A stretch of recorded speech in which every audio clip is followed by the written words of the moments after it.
दुसरीकडे मात्र दिल्लीच्या मुख्यमंत्री आतिशी मार्लेंना विजय मिळालेला आहे।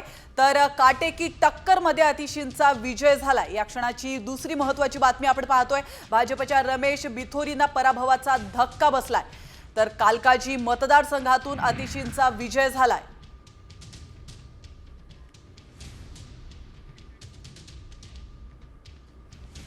तर आपचे दिग्गज अडचणीमध्ये आलेले आहेत। आपण पाहू शकतो अरविंद केजरीवाल आतिशी मार्लेंना विजयी झालेले आहेत। तर मनीष सिसोदिया यांना देखील अरविंद केजरीवाल यांच्या प्रमाणेच पराभव स्वीकारावा लागला आहे।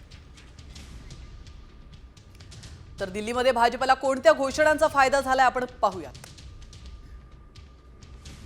गरिबांना सिलेंडरवर 500 रुपयांची सबसिडी भाजपकडून घोषित करण्यात आली होती। होळी आणि दिवाळीला मोफत सिलेंडर देण्यात येणार होतं।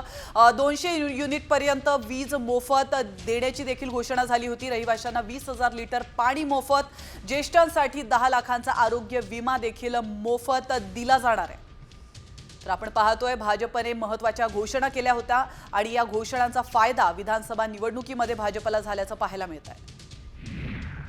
तर खोट्या आश्वासनांनी वारंवार फसवलं जाऊ शकत नाही हे दिल्लीच्या जनतेनं दाखवून दिलंय, अशी प्रतिक्रिया केंद्रीय गृहमंत्री अमित शहा यांनी दिली आहे। तर शहा यांनी नेमकं काय ट्विट केलंय आपण एक नजर टाकूयात।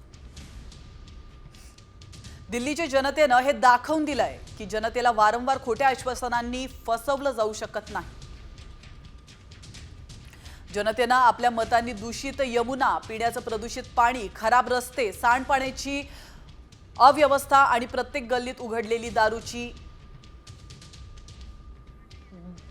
दुकाने याला जनतेनं उत्तर दिलंय असं अमित शहा यांनी म्हटलंय। तर सोबत